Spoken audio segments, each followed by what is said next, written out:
नमस्कार। प्रस्तुत है आज का चिंतन। स्वास्थ्य की समस्या के समान ही मानसिक उद्विग्नता मनुष्य जीवन की दूसरी सबसे बड़ी समस्या है। शांत, संतुष्ट, संतुलित और प्रसन्न रहने वाले व्यक्ति विरले ही दिखाई देते हैं।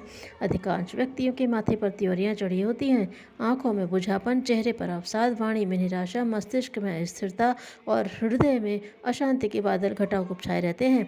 निराशा, क्षोभ, असंतोष और क्लांति की छाया मन मस्तिष्क में अंधकार फैलाए रहती है और उस उल्लास का दर्शन कहीं भी नहीं होता जो परमात्मा के ज्येष्ठ पुत्र और सृष्टि के सर्वश्रेष्ठ प्राणी के नाते दिखाई देना चाहिए।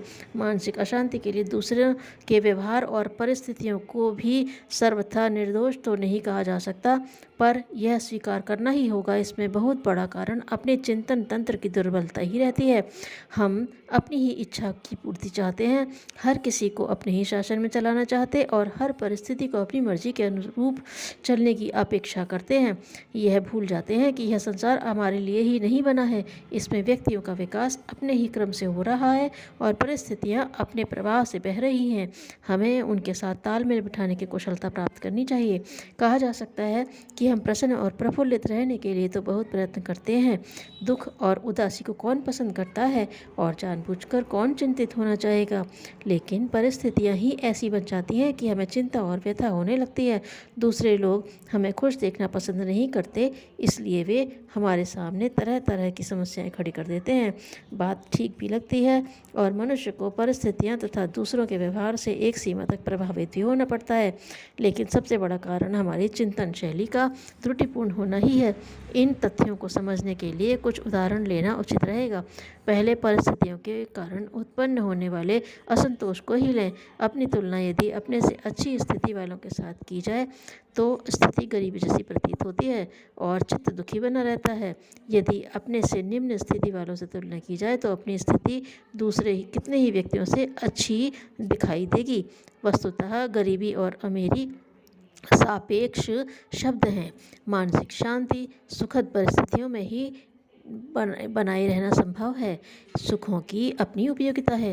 साधन संपन्नता के सहारे प्रगति क्रम में सुविधा होती है, यह सर्वविदित है, पर यह भी भूला नहीं देना चाहिए कि कठिनाइयों की आग में पककर खरा और सुदृढ़ बना जाता है। सोने की अग्नि परीक्षा में और हीरे को खराद पर चढ़ाने में कठिनाई का अनुभव तो होता है, पर उसका मूल्यांकन उससे कम में हो भी नहीं सकता। कठिनाइयों के कारण मनुष्य में धैर्य, साहस, कौशल, पराक्रम जैसे कितने ही सद्गुण विकसित होते हैं। जागरूकता बढ़ती है और बहुमूल्य अनुभव एकत्रित होते हैं। अभावों और संकटों में दुर्बल मनस्थिति के लोग तो टूट जाते हैं, पर जिनमें जीवन है वे चौगुनी सौगुनी शक्ति के साथ उभरते देखे गए हैं। संपन्नता की अपनी उपयोगिता है और विपन्नता का अपना महत्व है।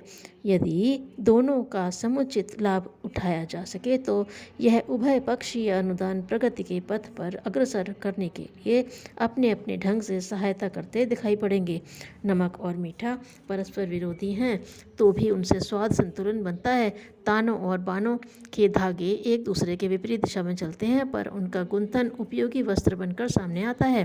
रात्रि और दिन की स्थिति में भिन्नता ही नहीं विपरीतता भी है, पर उनके समन्वय से ही समय चक्र घूमता है। विपरीतताओं और अनुकूलताओं का समन्वय ही संसार है। जीवन श्रृंखला इन विचित्रताओं की कड़ियों से मिलकर बनी है। हमें दोनों की उपयोगिता समझनी चाहिए। पुण्यात्माओं से बहुत कुछ सीखा जाता है और पापियों को सुधारने की नीति अपनाकर आत्म परिष्कार करते हुए अपनी करुणा, सह्यद्रता, सेवा भावना को विकसित होने का अवसर मिल सकता है। दुरंगी दुनिया की विचित्रता से खिन्न होने की अपेक्षा यह अधिक बुद्धिमत्तापूर्ण है कि उसके सहारे खट्टे मीठे अनुभव प्राप्त किए जाएं और इन परस्पर विरोधी परिस्थितियों में भिन्न भिन्न प्रकार के लाभ लिए जाएं। जिनका चिंतन आध्यात्मिक स्तर का होगा वे समुद्र में आने वाले ज्वार भाटे से भी भयभीत न होंगे, वरन इतना भर सोचेंगे कि किस स्थिति का किस प्रकार सामना किया जाए और उससे क्या लाभ उठाया जाए। मानसिक संतुलन बना रहे तो घाटा, शोक, विरोध, अभाव जैसी विभिन्नता भी विचलित न कर सकेगी। क्रांतिकारी शहीदों ने फांसी के तख्ते हंसते हुए चूमे थे। बढ़े चढ़े त्याग, बलिदान वस्तुतः प्रस्तुत करने वाले महामानवों के चेहरे पर विषाद की एक लहर भी उत्पन्न नहीं होती। यदि घटनाओं में भी सारी शक्ति रही होती तो वे सभी पर एक जैसा असर डालती, पर देखा जाता है कि उसी स्थिति में एक व्यक्ति सिर धुनता है और दूसरा बिना किसी हैरानी के काम करता है। यह मानसिक स्तर का ही तो परिचायक है। संसार में कोई व्यक्ति ऐसा नहीं जिसे सब सुख ही सुख हो, उसे किसी बात का अभाव न हो, सारी परिस्थितियां मनोनुकूल ही हो, कोई कष्ट न हो। ऐसा मनुष्य इस पृथ्वी पर खोजने पर भी नहीं मिलेगा। जहाँ अनेक सुख साधन मनुष्य को भगवान ने दिए हैं, वहाँ कुछ थोड़े अभाव भी रखे हैं। विवेकशील मनुष्य व्यक्ति जीवन में उपलब्ध सुख सुविधाओं का अधिक चिंतन करते हैं और उनकी उपलब्धियों पर संतोष प्रकट करते हुए प्रसन्न रहते हैं और उस कृपा के लिए ईश्वर को धन्यवाद देते रहते हैं।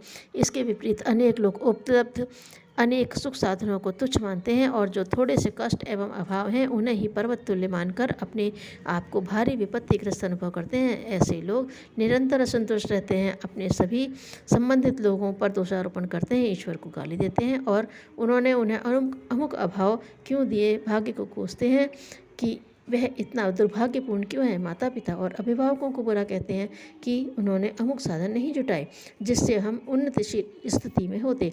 मित्रों और अफसरों को कोसते हैं कि उन्होंने उन्नति के लिए असाधारण सहयोग देकर क्यों नहीं बना दिया बड़ा। परिस्थिति, गृह दशा, दुनिया की बेवफाई, कलयुग का जमाना आदि जो भी उनकी समझ में आता है उसे भला बुरा और कठिनाइयों को दोष उनके मत्थे मढ़ते रहते हैं। ऐसे लोगों की अधिकांश मानसिक शक्ति इसी रोने चीखने में ही चली जाती है। उनके बहुमूल्य समय का बहुत सा भाग इसे कोसते रहने की प्रक्रिया में नष्ट हो जाता है। जिस समय का उपयोग वे अपनी कठिनाई को पार करने के लिए उपाय सोचने और प्रयत्न करने में कर सकते थे, उसको वे अपनी खिन्नता बनाए रखने और बढ़ाने में करते हैं। यह तरीका अपने समय और बल को नष्ट करने का ही है। इसमें लाभ कुछ नहीं बल्कि घाटा ही है और कीमती शक्तियों के नष्ट होने से हानि भी है, जिन्हें यदि बर्बाद होने से बचा लिया गया होता तो वे कठिनाई का एक बहुत बड़ा भाग आसानी से हल कर देती। जीवन को शांतिपूर्ण रीति से व्यतीत करने का तरीका यह है कि हम अपनी कठिनाइयों का मूल्य बढ़ा चढ़ा कर न आंकें, वरन उतना ही समझें जितनी कि वास्तव में वे हैं, तो हमारे लिए अनेक दुश्चिंताएं आसानी से नष्ट हो जाती हैं। हमें चाहिए कि अपनी कठिनाइयों को बढ़ा चढ़ा कर न देखें, वरन उनकी दूसरे अधिक आपत्तिग्रस्त लोगों के साथ तुलना करके अपने को अपेक्षाकृत कम दुखी अनुभव करें। आपको आर्थिक कठिनाई रहती है, सभ्य सोसाइटी के लोगों जैसा जीवन यापन करने में आर्थिक स्थिति कुछ दुर्बल मालूम पड़ती है, थोड़ा आर्थिक अभाव अनुभव होता है और चिंता रहती है। इस स्थिति से छुटकारा पाने के कई उपाय हो सकते हैं। एक यह कि कुछ अधिक उपार्जन करने का प्रयत्न किया जाए। वर्तमान समय में जितना श्रम, समय और मनोयोग व्यवसाय में लगाया जाता है उससे अधिक लगाया जाए और कोई सहायक धंधा इत्यादि खोज लिया जाए। दुनिया में दूसरा तरीका यह हो सकता है कि अपने खर्च कम किए जाएं। दुनिया में सभी तरह के अमीर गरीब लोग रहते हैं, अपनी अपनी आमदनी के अनुसार जीवन यापन करने की योजना बनाते हैं। यदि अपनी आमदनी कम है तो क्यों ना कम खर्च करके कम खर्चे का बजट बनाकर काम चलाया जाए। यदि दोनों प्रकार के प्रयत्न करते हुए भी समस्या हल नहीं होती तो किसी प्रकार काम चलाऊ रास्ता निकालकर उसी में प्रसन्न और संतुष्ट रहने की कोशिश करनी चाहिए। अपने से अधिक दुखी लोगों के साथ अपनी तुलना करने से मनुष्य यह अनुभव कर सकता है कि कुछ कष्ट कम हुए भी भगवान की उस पर बड़ी कृपा है और उसने उतना दुखी नहीं बनाया जितने अन्य लोग दुखी हैं। उनसे अपनी तुलना की जाए तो प्रतीत होगा कि उनकी अपेक्षा अपनी स्थिति 1000 गुना अच्छी है। धन्यवाद।